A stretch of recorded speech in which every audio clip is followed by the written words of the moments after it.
Bom dia, irmãos. Que a paz seja convosco, amém? Amém. Glorificado e exaltado seja o nome do Senhor, que nos dá essa oportunidade de mais uma vez estamos aqui reunidos para prestar culto ao seu santo nome e adorá-lo na beleza da sua santidade. Eu gostaria que os irmãos abrissem a palavra de Deus comigo no livro de Eclesiastes, capítulo 7.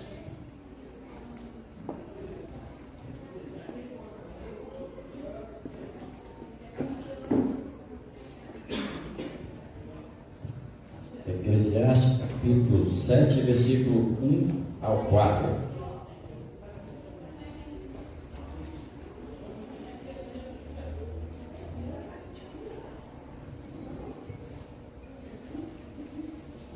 Salmos, Provérbios, depois é Eclesiastes.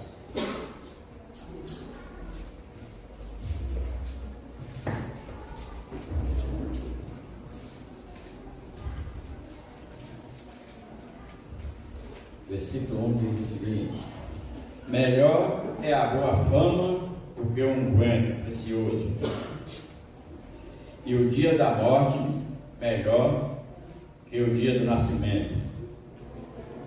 Melhor é ir à casa onde há luto que ir à casa onde há banquete, pois naquele se vê o fim de todos os homens, e os vivos que tomem em consideração. Melhor é a mágoa do que o riso, porque com a tristeza do rosto se faz melhor o coração. O coração dos sábios está na casa do luto, mas o dos insensatos na casa da alegria. Amém? Glórias a Deus. Vamos falar aqui hoje de um assunto que a maioria não gosta de ouvir. E o tema da mensagem é: o dia da morte é melhor do que o dia do nascimento. E a palavra-chave que, se você observar nesse capítulo, é melhor é. Aí onde nós lemos, falou no versículo 8 também fala, é melhor o fim de todas as coisas, melhor é ser paciente, tá? Então a palavra-chave desse capítulo é melhor é. E o pregador aqui, ele descreve as coisas melhores que acontecem na vida daqueles que seguem a sabedoria de Deus. Assim, o pregador está nos ensinando a usar o discernimento para a escolha do nosso modo de vida. A palavra de Deus, o objetivo é instruir nós na escolha do nosso modo de vida. E aí no versículo A que nós lemos, a parte A do versículo, ele diz: melhor é a boa fama. Mas a fama aqui é no sentido de caráter. Sentido de caráter, porque o seu nome é o seu maior patrimônio. Ali no Oriente Antigo, a escolha do nome era muito importante, expressava a natureza da pessoa. E tem alguns exemplos. Por exemplo, quando Israel estava em guerra com os filisteus, na época do sacerdote ali, seus filhos pegaram a arca e levaram para a batalha. A arca simbolizava a presença de Deus, a arca de Deus. E lá eles foram derrotados e a arca foi levada pelos filisteus, tomada deles. A presença de Deus foi tomada deles. E a mulher de um dos filhos do Eli, sua nora, estava grávida naqueles dias, deu à luz a um filho. Ela já colocou o nome do filho de Cabó. Porque Cabó quer dizer: foi-se a glória de Deus. Deus se apartou do seu povo. Esse é o nome que ela deu para o seu filho. Depois teve outro caso da Raquel, esposa de Jacó. Quando ela foi dar luz ao seu segundo filho, o seu parto foi muito penoso, muito sofrimento no parto. Como a nora de Eli morreu, a Raquel também morreu. Mas antes de morrer, ela deu o nome ao filho, Benoni, que quer dizer filho da aflição, filho da dor. Porque ela sofreu muito no parto. Mas o pai mudou o nome, colocou Benjamim, nesse caso. E o próprio Jacó, que o nome dele era, traduzido, seria suplantador, enganador. Depois o próprio Deus mudou o nome dele para Israel, que é príncipe de Deus. Ele lutou com Deus, Deus mudou o nome dele. Em vez de Jacó, suplantador, Deus colocou Israel, príncipe de Deus. Porque diante de Deus nós somos conhecidos pelo nome, irmãos. E se a gente quiser ter uma vida útil, então temos que viver de forma que construamos uma boa reputação. Ter um nome cuja integridade as pessoas admiram, isso é muito valioso, irmãos, muito valioso. Porque o bom perfume do caráter é a melhor fragrância na vida de qualquer ser humano. O caráter. E desde que a pessoa recebe seu nome aqui na terra, quando nasce, ela recebe seu nome até o dia que ela deixa no atestado de óbito, ou ela deixa um aroma agradável, ou um cheiro insuportável. Na Bíblia temos vários exemplos assim. Por exemplo, o rei Josafá era um homem amado por Deus e pelo povo. Quando ele morreu, ele se foi, ele deixou um aroma agradável.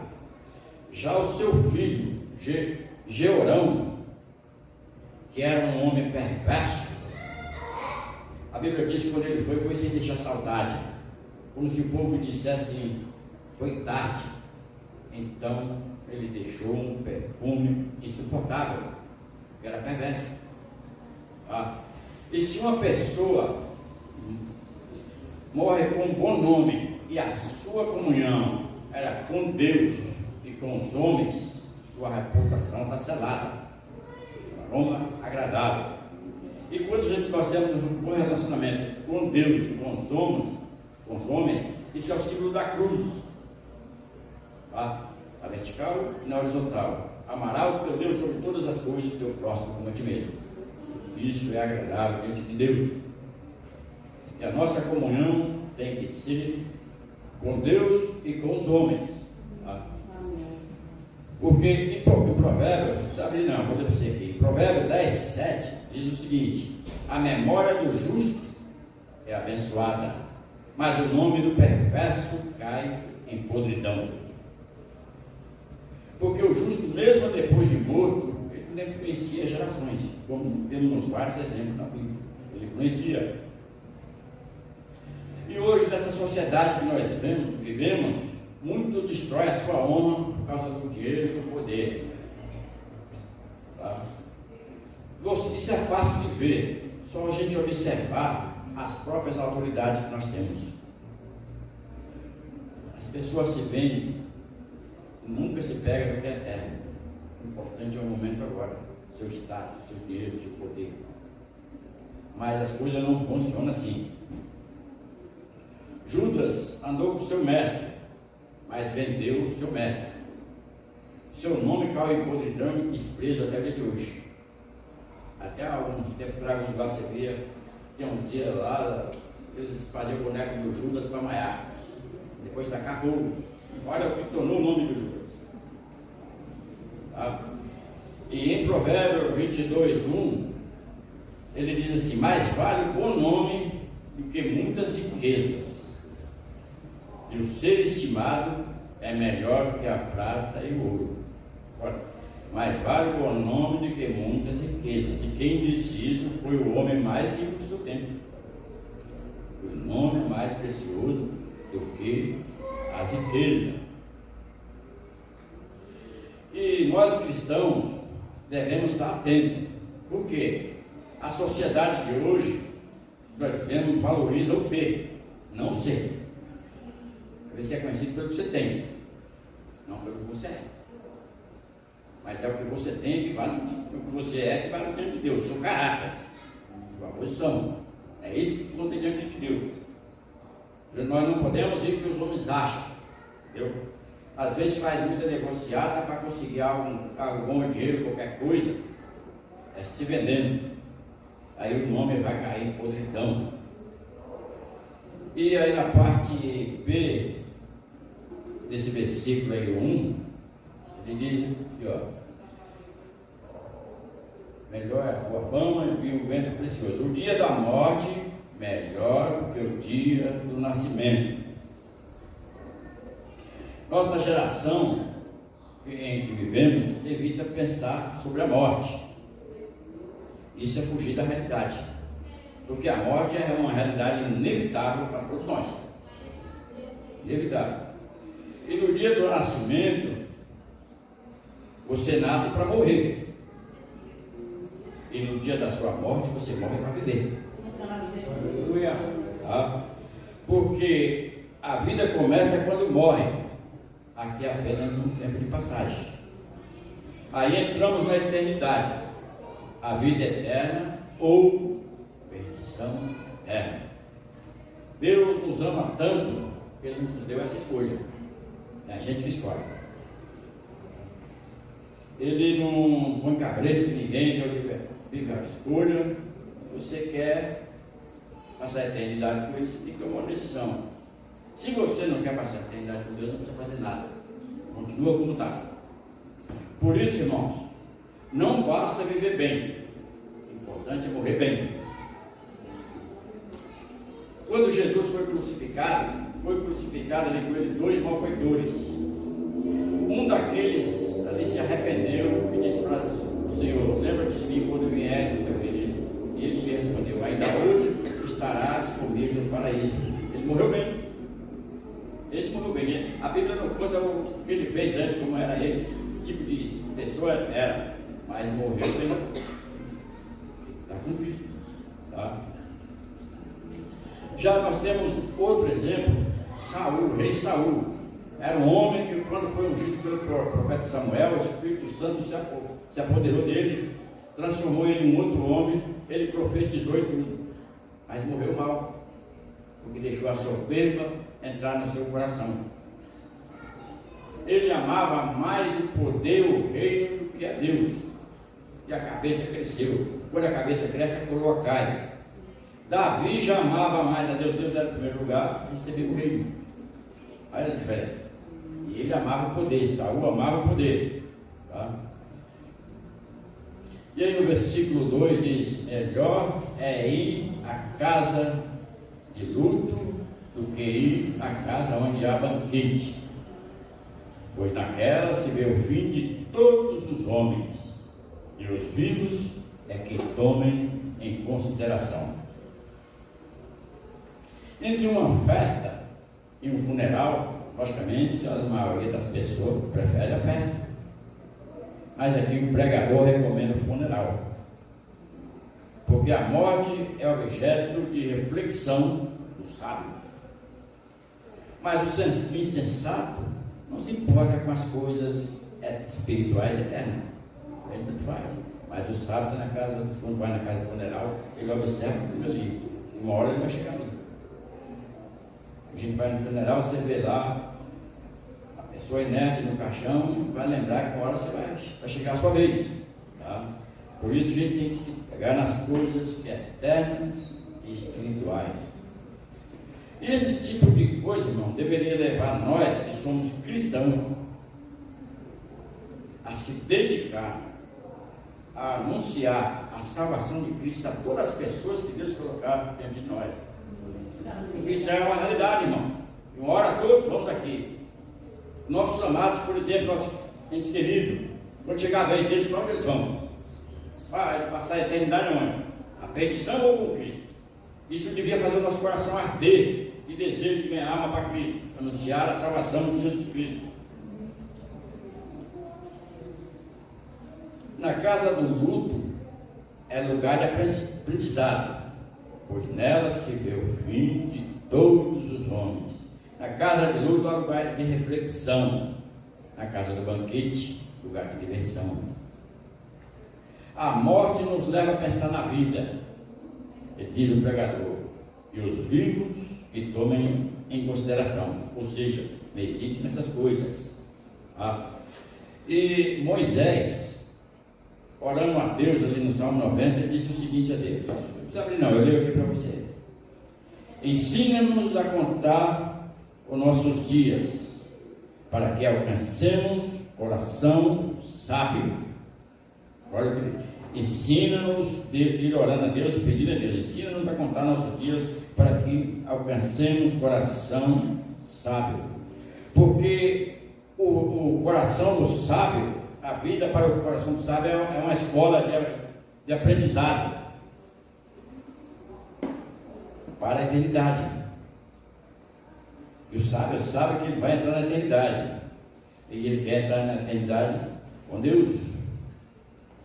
E sem Deus, nós não podemos nem aprender nada do que é certo.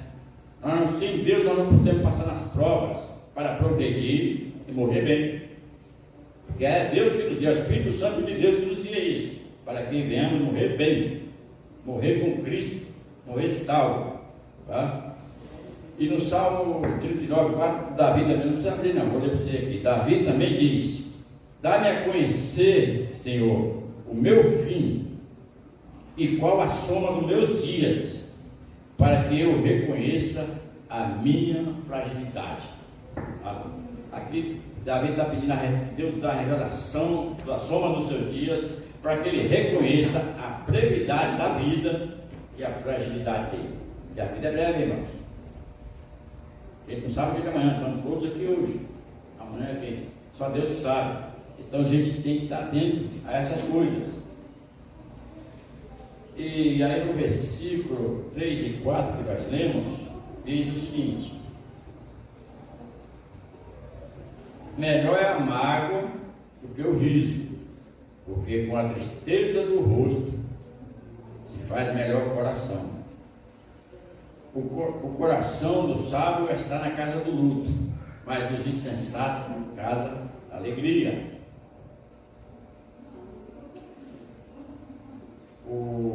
A tristeza, irmãos, a tristeza, o choro e o quebrantamento, as lágrimas, limpa a nossa alma e nos leva a pensar naquilo que é eterno. Tá? Porque aprendemos mais com a dor do que com a celebração. Na dor, no sofrimento, leva sempre a você pensar em Deus. Na festa não, na celebração não. E as recomendações que você depois parar, pensar sozinho, tudo nessas recomendações que o pregador que eu estou dizendo aqui, é o escritor aqui, Salomão. Tá? Tudo que orienta é para o nosso bem, para a gente meditar nessas coisas. Tá? Mas também não podemos confundir uma vida sábia com uma vida sombria e tristonha. Não podemos confundir. Devemos viver, celebrar as boas coisas da vida. Temos que aproveitar. E o próprio pregador aí, veja o que diz no versículo, no capítulo 3, 12 e 13. Capítulo 3, versículo 12 e 13. Só voltar aí a página. Sei que nada é melhor para o homem que regozijar e levar a vida regalada, e também que é dom de Deus, que possa o homem comer, beber e desfrutar do bem de todo o seu trabalho. Agora no 5, 18 a 20.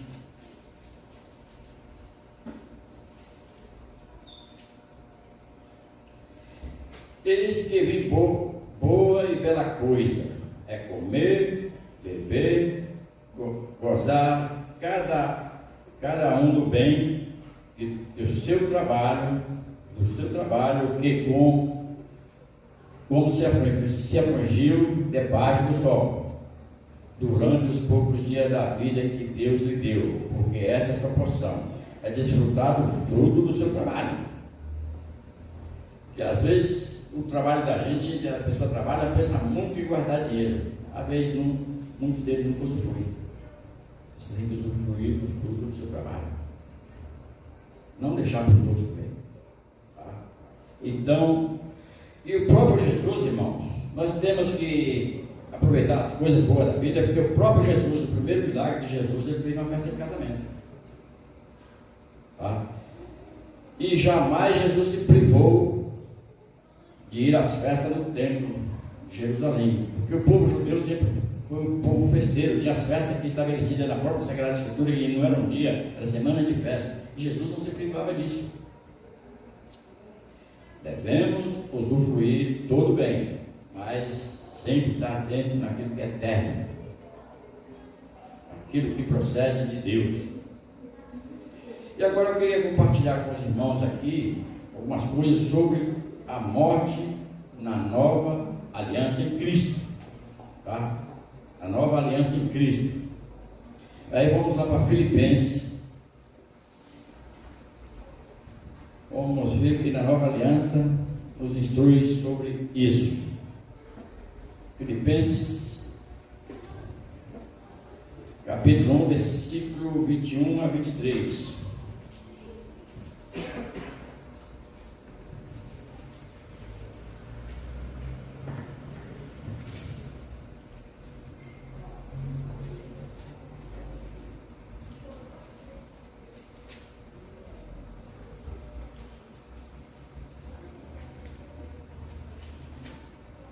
Filipenses, lá no fim da Bíblia, capítulo 1,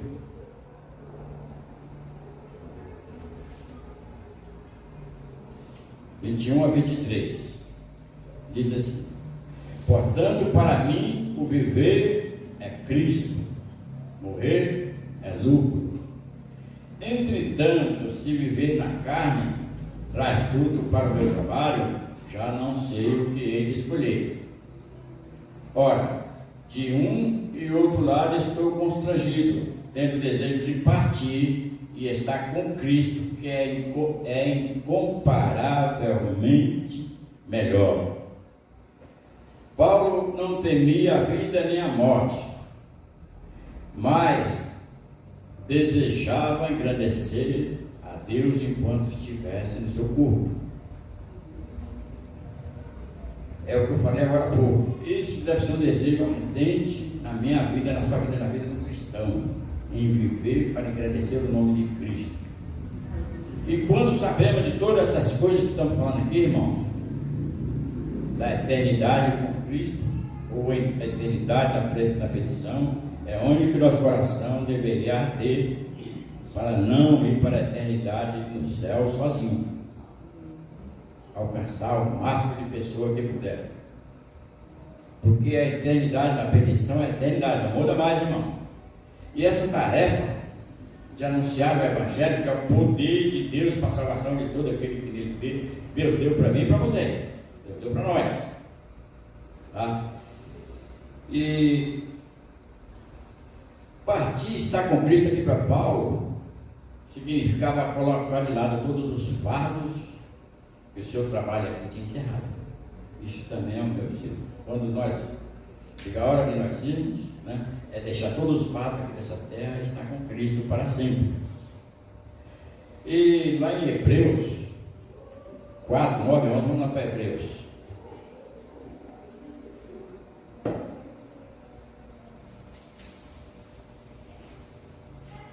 Hebreus 4, 9 a 11.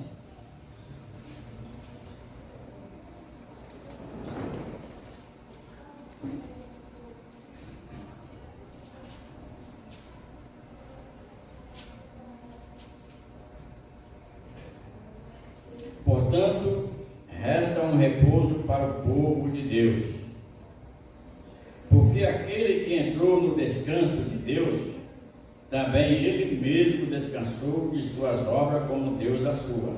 Esforcemo-nos, pois, por entrar naquele descanso, a fim de que ninguém caia segundo o mesmo exemplo da obediência. Amém, irmãos?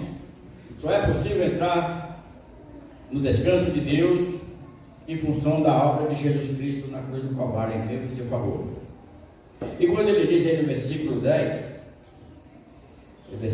isso mesmo: porque aquele que entrou no descanso de Deus, também ele mesmo descansou de suas obras e Deus das suas. Aqui refere-se a Jesus Cristo. Deus descansou da sua obra quando ele terminou a sua criação, e Jesus Cristo descansou quando concluiu a obra da nova criação. Assim Jesus descansou, tá? E é pela fé em Cristo que temos acesso a esse descanso. Quando ele diz aí que caia no segundo exemplo da desobediência, irmãos, ali está falando do povo do deserto, que viram os milagres de Deus lá no Egito. Deus trouxe para o deserto, Deus deu uma sombra ali durante o dia para que não queimasse a cabeça deles, uma nuvem de noite por causa do frio, viu todos os milagres milagres que Deus tinha, mas o povo era rebelde e desobediente, tá?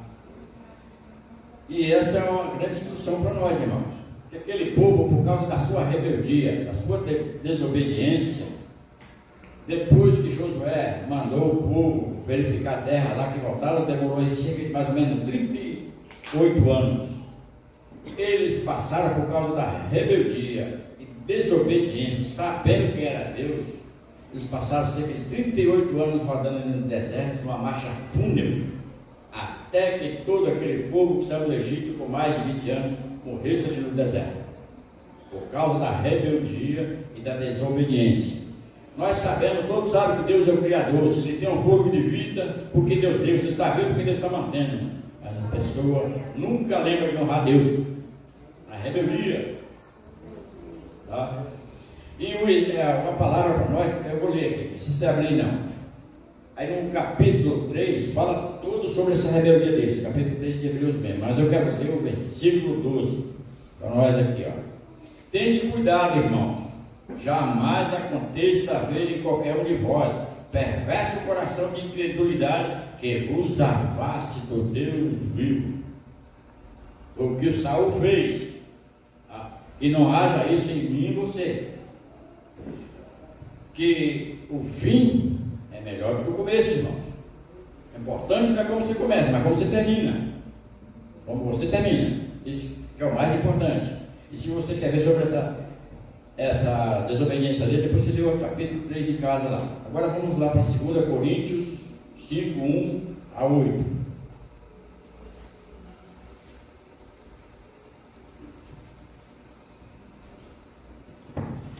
Mas o povo de Deus é privilegiado. Nós somos privilegiados porque nem foi nós que escolhemos a Cristo, foi Ele que nos escolheu. Você vê como é precioso. O próprio Deus escolheu você. Você está aqui porque Ele próprio te escolheu. Entenda isso para aprender a honrar Deus. Não foi você que foi até Cristo. Muita gente fala, quando eu encontrei a Cristo. Não, você não encontrou a Cristo. Quem estava perdido não era Cristo, era você. Foi Ele que te encontrou. 2 Coríntios 5, 1 a 8. Sabemos que se a nossa casa terrestre, desse tabernáculo, se desfizer, temos da parte de Deus um edifício, casa não feita por mãos, eterna nos céus.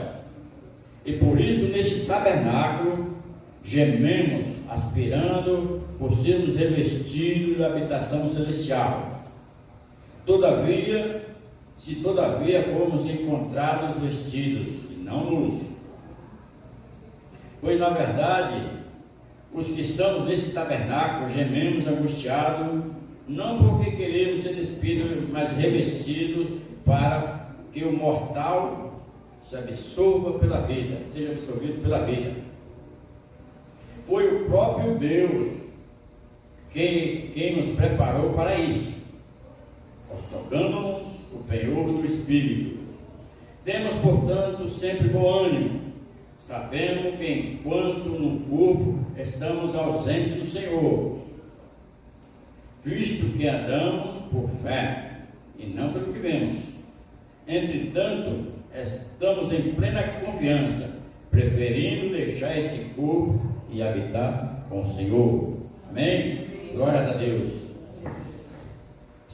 Nós sabemos como? Pela palavra de Deus.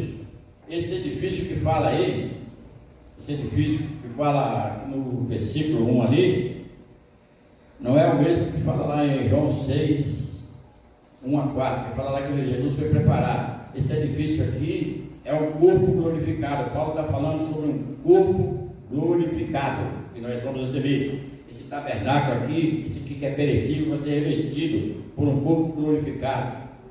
Corpo imortal, o mesmo corpo que Jesus recebeu lá semelhante ao que Jesus recebeu quando ressuscitou. E sabemos que Jesus ressuscitou, que fala em 2 Coríntios mesmo 4,14. Vamos ler, está nesse capítulo mesmo, 4,14. Se Jesus ressuscitou, sabemos que Ele está vivo. Logo, a morte não tem poder sobre nós.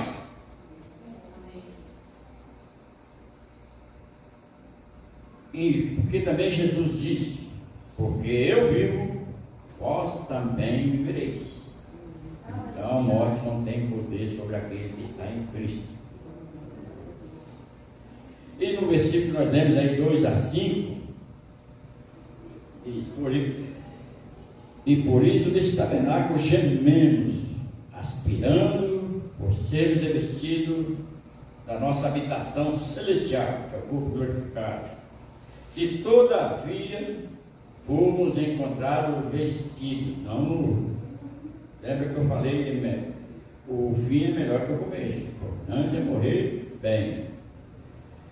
Pois, na verdade, nós, os que estamos nesse tabernáculo, gememos, angustiados, não porque queremos ser despidos, mas revestidos, para que o mortal, esse corpo mortal, seja absorvido pela vida. Ora, foi o próprio Deus quem nos preparou para isso, otorgando-nos o penhor do Espírito. Paulo aqui, ele não está ansioso para morrer, mas que Jesus volte logo para ser revestido do poder de Deus, o corpo glorificado. É isso que está desejando. Tá? Mas enquanto nesse tabernáculo, temos que dar fruto. Que Paulo é o nosso irmão em Cristo. Ele está falando porque entender essas coisas. E nenhum cristão, irmão, nenhuma pessoa que esteve em Cristo, que morreu, está na cova, no inferno ou em algum lugar intermediário. E enquanto nós estamos aqui, o cristão está aqui, nós estamos ausentes no Senhor. Nós estamos aqui na terra. Mas quando morremos, nós estamos presentes no Senhor. Não tem intermediário, não tem purgatório não. Nós estamos com o Senhor. Como ele diz aqui, que prefere estar com o Senhor. Foi na morte do cristão. Tá? Essa certeza, por isso que nós devemos conhecer ao Deus em quem nós vivemos. Paulo, essa certeza levava Paulo a não ter medo, não ter temor, não temer o sofrimento, a tribulação, nem a morte. Porque ele conhecia o Senhor, sabia de todas essas coisas, está tudo aqui para mim e para você. Paulo era um servo de Deus igual eu e você somos. Tá? Por isso nós temos que ter essa certeza no nosso coração. Não podemos a tribulação nos afastar de Deus ou a dificuldade da vida, nada disso. Todas essas coisas que estamos lendo aqui, isso aplica a mim e a você também.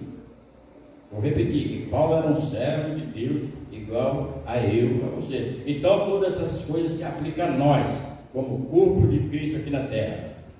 Se você observar os heróis da fé, eles peregrinavam aqui, mas ele não via nada disso aqui. Ele via a cidade celestial. Você pode ler em Hebreus capítulo 11. Eles viam aquilo que é eterno. Eles não se apegavam aqui nessa terra. Se você vê os patriarcas, eles peregrinavam. Hoje estava batendo aqui, estava ali. Você não viu Deus, nunca viu Deus aqui mandando eles construir cidade. Você não vê que está aqui. O primeiro a querer construir cidade foi o perverso Caim. Assim que ele teve um filho, queria construir uma cidade, ele colocou o nome da cidade Enoque, o filho dele, para que perpetuasse aqui. Mas os filhos de Deus viam a cidade celestial. Depois outro perverso também que quis construir, foi Ninóide, um rebelde contra Deus. Façamos uma torre, uma cidade, né? E que nosso nome se torne célebre aqui na terra. Não no céu. Então nós temos que pegar naquilo que é eterno, irmãos. Todos que queriam construir essas coisas aqui, que ele amava a terra. Era gente perversa, rebelde contra Deus. Ele queria só o que era terreno. Nunca se importou com o que é espiritual, com o que é celestial, com o que é eterno. Resumindo, ele nunca se importou com Deus. Deus deve ser o Senhor em tudo na nossa vida. Tem que ser o Senhor, como já falamos aqui. Nós temos que amar Ele sobre todas as coisas, e ao nosso próximo como a nós mesmos. Nós não temos poder de mudar ninguém, mas Ele manda nós nos amar, não gostar. É amar. Agora, o final é cada um que decide, que Deus escolhe para cada um. Tá? E aí, 1 Coríntios 15, 53 a 58.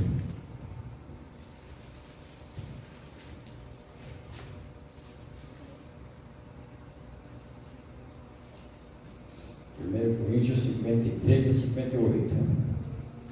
Diz o seguinte: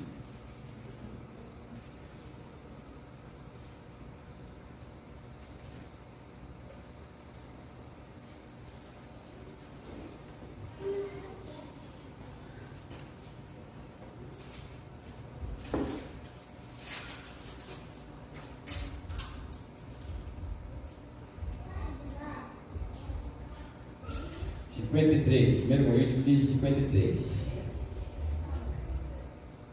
Eis que vos digo um mistério: nem todos dormiremos, mas mais transformados seremos.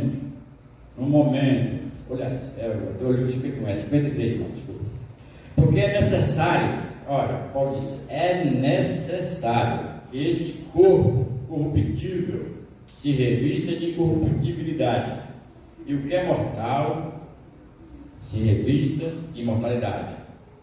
E quando este corpo corruptível se revestir de incorruptibilidade, e o que é mortal se revestir de imortalidade, então se cumprirá a palavra que está escrita: tragada foi a morte pela vitória. Onde está, a morte, a tua vitória? Onde está, ó aguilhão? Onde está a morte, a tua vitória? E onde está, ó morte, o teu aguilhão?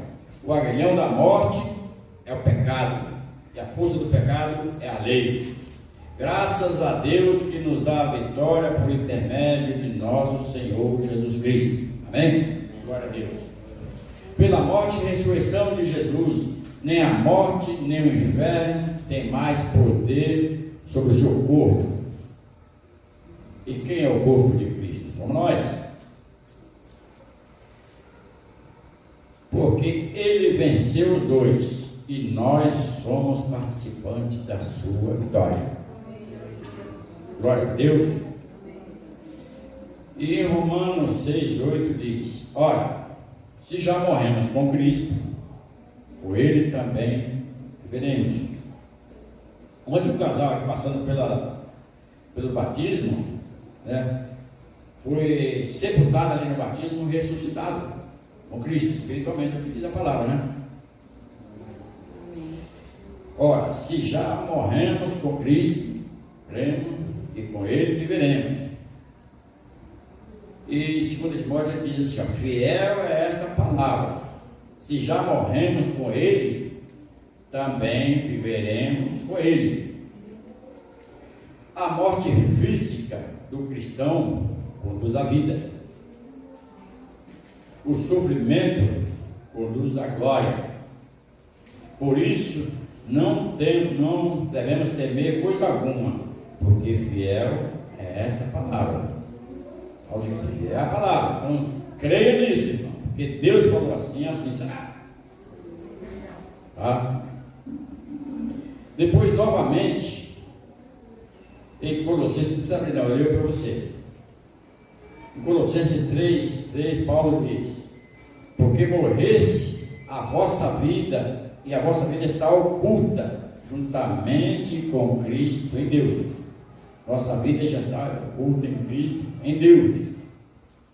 Não pertencemos mais a este mundo, mas pertencemos a Cristo. Estamos em Cristo, e por sua, veja bem, nós estamos em Cristo, e por sua vez está em Deus. E quem pode nos separar desse amor? Estamos em Cristo, Cristo em Deus. Quem pode nos separar? Nós mesmos.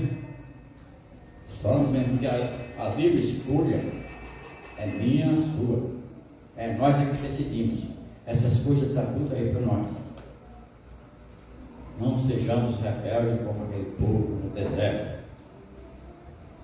E agora a gente vai encerrar aqui já, irmãos. Queria que você abrisse comigo lá em Apocalipse, capítulo 14, versículo 13.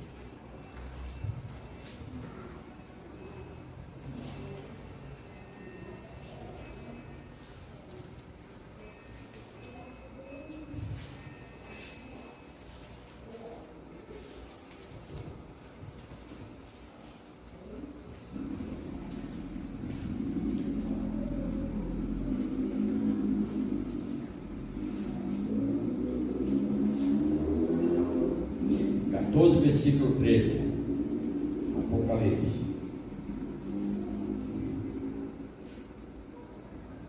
Então ouvi uma voz do céu dizendo: escreve, bem-aventurados os mortos que desde agora morrem no Senhor. Sim, diz o Espírito, para que descanse de suas fadigas, pois as suas obras o acompanham. Amém, irmãos? A morte não é uma tragédia para o cristão, e sim uma bem-aventurança. Agora, para aqueles que não têm a Cristo, irmão, por isso que eu já falei, eu repeti, nós temos que amar muito as pessoas que estão, somente que estão ao nosso lado, irmão, sendo um testemunho vivo de Cristo. Porque a morte para o cristão, como diz aqui, é uma bem-aventurança, mas é um terror para quem não tem a Cristo. Principalmente, eu vou repetir, a nossa família, nossos entes queridos, nossos amados, tá? E às vezes muitas palavras não funcionam, como nós vemos no começo aqui, a fama é o caráter. O maior testemunho é uma pregação sua própria vida. Se eles não veem Cristo em você, como vai vir para Cristo? Tá? Por isso que a boa fama que nós temos no começo é o caráter meu e seu. Eu sei que todos nós temos falha, mas nossas falhas nós devemos colocar diante de Deus. Só Ele que pode nos transformar, que a nossa natureza é má por si. Se não for em Cristo, nós não seremos transformados, irmão. Nem eu, nem você. Entendeu? Porque as coisas, até o sistema mundano que vivemos hoje, só arrasta a gente para o mal. E só o Espírito Santo é que pode fazer essa obra na nossa vida. Desde que nós queremos que Ele não haja na minha vida nem na sua, se nós não quisermos. Ele deu a escolha e Ele respeita. Entendeu? Então, a morte do cristão é uma bem-aventurança, mas a morte daquele que morre sem Cristo é um terror eterno, irmão, e não há mais mudança, irmão. Temos que pensar nessas coisas e passar a amar mais as almas, amar mais o nosso próximo, irmão.